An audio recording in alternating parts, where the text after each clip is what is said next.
A Mente Incondicionada, por Joel S. Goldsmith. O segredo básico da mente é que há apenas uma mente, e essa mente é a do ser individual, a sua e a minha. As implicações dessa afirmação profunda nunca foram totalmente compreendidas. O mundo, em sua quase totalidade, não sabe disso. Embora tenha sido conhecido pelos metafísicos de todas as escolas. Quando, porém, uma entidade isolada e separada da mente única, chamada de mente mortal ou humana, foi introduzida nas práticas atuais, sempre foi aceita e introduzida como um poder. De fato, existe apenas uma mente. E essa mente é incondicionada. Não tem qualidades como bem e mal, mas o que existe é um estado de ser, nem bom e nem mal. Na realidade, não pode haver uma mente inteligente e uma mente ignorante. Nem pode haver uma mente incondicionada ser saudável ou doente. Ainda mais, a mente formando a si mesma como corpo é incondicionada, e assim o corpo não é bom ou doente, alto ou baixo, magro ou gordo. O corpo é tão incondicionado quanto a mente, que é a essência da sua forma. Mente e corpo, quando incondicionados, são um estado de ser absoluto e de perfeição, até que a crença do bem e do mal seja aceita no pensamento. A experiência humana seria, na realidade, a mente perfeita, a sua mente e a minha mente a se manifestar como corpo e ser perfeitos. Mas o que ocorre é que é humanamente influenciada pelo conhecimento do bem e do mal. E essa crença em dois poderes é a essência do que é chamado de mente carnal. Para voltar à casa do Pai, voltar a ser mais uma vez o Filho de Deus, é necessário que cada um de nós, individualmente, pois ninguém pode fazê-lo por nós, se desfaça da crença do bem e do mal como uma atividade de nossa consciência. A mente forma suas próprias condições de matéria, corpo e forma. A mente não cria, a mente forma. A criação já é completa, já é espiritual, eterna e perfeita. Mas a nossa mente, dependendo dos condicionamentos, forma e interpreta nossa experiência humana neste plano. Se a nossa mente for completamente livre dos julgamentos sobre bem e mal, o Espírito formará sua própria imagem e semelhança, por meio de uma mente feliz, harmoniosa e de um viver bem-sucedido. Se a mente for condicionada por juízos de bem e de mal, não será clara, transparente. E, na medida do seu condicionamento, proporcionará experiências de bem e de mal para a nossa vida. A mente, quando livre de teorias, superstições, crenças e falsos conceitos, governa a forma material harmoniosa e eternamente. Se não tivermos falsos conceitos sobre o que quer que seja nesse mundo, isto é, julgamento das coisas como boas ou más, logo descobriremos que nossa mente traz para nós todas as formas, maravilhosas em sua complexidade, beleza e abundância. Só na medida que abandonarmos o julgamento de bom e mal, doente ou sadio, a mente nos apresentará tais formas para nossa aceitação. Quando a mente recebe a luz da sabedoria espiritual, as aparências se aproximam da forma pura da mente. Quando a alma governa a forma e a atividade espiritual da mente, livre da hipnose, ou seja, na crença do bem e do mal, esta recebe a luz plena da alma. A mente imbuída da verdade espiritual é a lei da renovação, da regeneração, da restauração e da ressurreição. A sua e a minha mente, imbuídas da verdade, são a mente daqueles que vêm até nós e daqueles que são aceitos pela nossa consciência. Nossas mentes impregnadas de verdade são a mente do ser individual. Todo aquele que tenha sempre sido instrumento de cura espiritual sabe que isso é verdade e que sua mente individual, quando imbuída de verdade, torne-se a lei da renovação, da regeneração ou reforma, expressado como cura física, mental, moral ou financeira dos que de nós se aproximam. Quando as pessoas atribuladas nos trazem seus problemas, se formos capazes de ver a pessoa ou condição como não sendo boa ou má, doente ou sadia, rica ou pobre, isto é, vê-la sem julgamento, não mais teremos a mente carnal, mas estaremos na plena posse da mente que estava em Jesus Cristo. Uma mente que reconhece apenas um poder, uma mente incondicionada que dissipa a ilusão dos sentidos. Não temos de nos livrar ou sobrepujar a mente carnal, nem destruí-la. Temos só de compreender que nossa mente é um instrumento perfeito da alma, e isso nos acontece quando preenchemos a nossa mente de graça e verdade espirituais.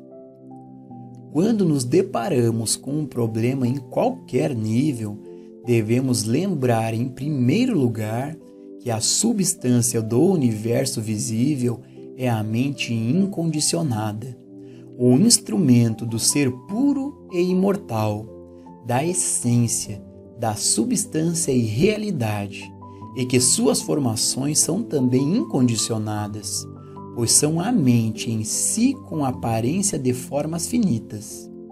A mente sem condicionamentos, não tendo as qualidades de bem e de mal, é a substância de tudo que é visível, e tudo o que há é tão incondicionado quanto a mente, que é a sua base. Se isso não fosse verdade, seria impossível para o nosso estado de consciência produzir mudanças no chamado universo material. Aqueles que testemunharam ou vivenciaram de fato uma cura espiritual ou metafísica sabem que o praticante pode estar em qualquer lugar, até a milhares de milhas de distância do paciente. E, apesar disso, ser um instrumento pelo qual se reduz a febre, se desfaz um tumor ou se restaura um pulmão devastado. Isso ocorre porque, quando o praticante atingiu a quietude suficiente da mente para tornar-se transparente a Deus, as condições do corpo mudam. Nossa consciência dessa verdade é a lei da harmonia. E assim, se formos chamados a ajudar alguém que tenha febre, e se lembramos-nos de que a mente incondicionada é a substância de toda a forma visível, e que essa crença universal em dois poderes antagônicos não funciona por ser um braço de carne, ou seja, um nada, e então a febre desaparecer, saberemos que nossa consciência de um poder único, que podemos chamar de não poder, produziu a cura, como lei de harmonia. Observaremos que nossa mente, funcionando como um instrumento de Deus, produziu um efeito sobre o que chamamos corpo, ou que chamamos de matéria, e compreenderemos que a substância da mente e da matéria são uma e a mesma substância. Essa é a razão por que a mente pode afetar a matéria e, mais ainda, o porquê de poder afetar a matéria a verdade dentro da consciência. A mente por si mesma é incondicionada, mas a raça humana aceitou a crença do bem e do mal e produziu efeitos bons tomando o bem dentro de sua mente e efeitos ruins assumindo o mal dentro de si. A mente incondicionada, eterna e infinita é a substância do ser, do corpo, dos negócios, da política, do governo, da indústria, das finanças, da arte e da literatura. Essa mente e suas formações não são nem boas nem más, são o ser eterno e incondicionado. E aquilo a que nós assistimos é uma condição ou circunstância errônea, não da mente ou de suas formações, mas da crença universal do bem e do mal, que é chamado diabo ou mente carnal. Contudo, não existe de fato tal coisa que chamamos de mente carnal, porque só há uma mente, e que é incondicionada. Não é mortal, não é humana, não pode ser nomeada, descrita ou analisada. O que nós chamamos de mente carnal é meramente a crença em dois poderes. E, quando reconhecemos isso, podemos parar de combater o erro, tentar superá-lo ou removê-lo. Nunca tente se proteger da mente carnal ou mortal. A natureza de qualquer trabalho de proteção deverá ser a descoberta de que não há dois poderes. E por isso, tudo o que se tem a fazer é se proteger da crença em dois poderes. Quando você começar a perceber que a mente é incondicionada, seus pensamentos nunca se voltarão para o tema do bem e do mal. Você estará apenas vivendo cada circunstância da vida como ela se apresenta. Isso não significa abandonar o mundo. Significa estar no mundo, mas não ser do mundo. Vivendo cada experiência sem a ela se apegar, se ela nos parecer boa, e sem tentar fugir dela se nos parecer ruim. É um viver o desapego às coisas. No momento em que você pensar na mente como algo separado, afastado da mente una e incondicionada, você estará errando.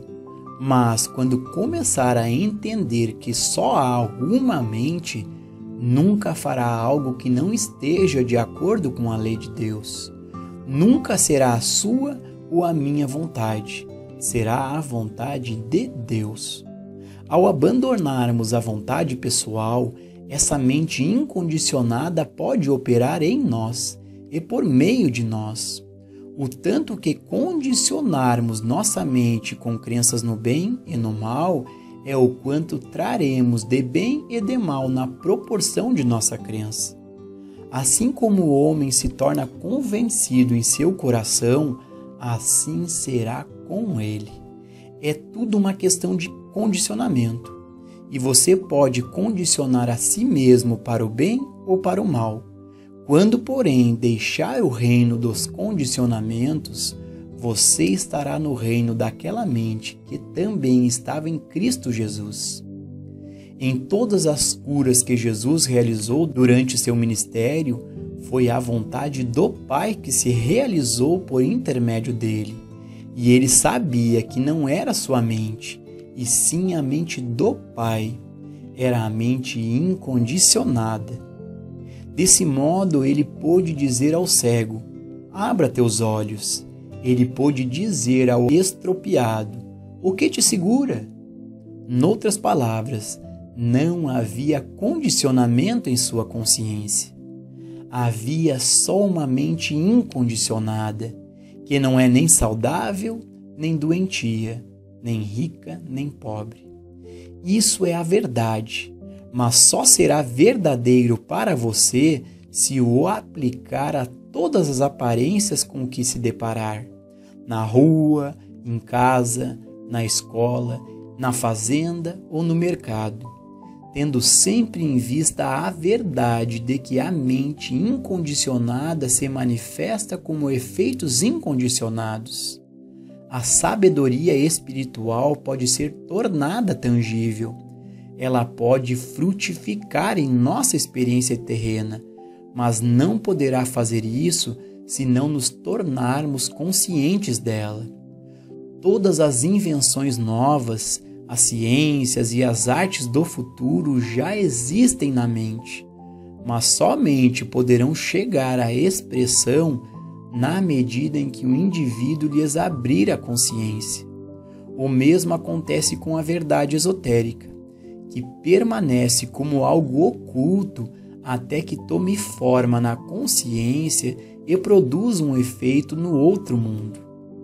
Ao conhecer a verdade, essa verdade o libertará de todas as condições da mente carnal, ou seja, de todas as condições ou circunstâncias condicionadas por bem e mal. Toda parcela de verdade conhecida o ajudará a se livrar de alguma fase de bem ou de mal, até que você atinja a luz espiritual, quando então o espírito se expressará pelos instrumentos da mente incondicionada, como seu corpo, seu ser, negócios, casa e relações. Mas antes que isso possa acontecer, é necessário uma preparação, durante a qual nós permaneceremos na palavra e deixaremos a palavra permanecer em nós. Durante a preparação, habitamos conscientemente na palavra. Contudo, após a experiência da iluminação, a vida é vivida sem esforço, sem causar cuidados. A vida é incondicionada. Não há tal coisa como uma vida nova ou uma vida velha, nem a vida doente ou saudável. Não tente condicionar a vida. Não tente fazê-la boa ou má. Nem tente tê-la melhor ou pior, mais curta ou mais longa, pois isso não existe. Se não aceitarmos a crença do bem e do mal, nossa vida será um viver incondicionado, puro, espiritual. O tentador, a crença no bem e no mal, está diante de nós, como esteve diante de Adão e Eva. Só que nós agora compreendemos que a vida e a mente são incondicionados e responderemos ao tentador como fez Jesus: vá de retro, Satã. Não aceito condicionamento em minha mente. Minha mente, minha alma, a alma e o corpo são incondicionados, sem grilhões, livres. Não conhecem nem bem nem mal, mas conhecem apenas o ser divino, o puro espírito, a pura alma, a pura vida.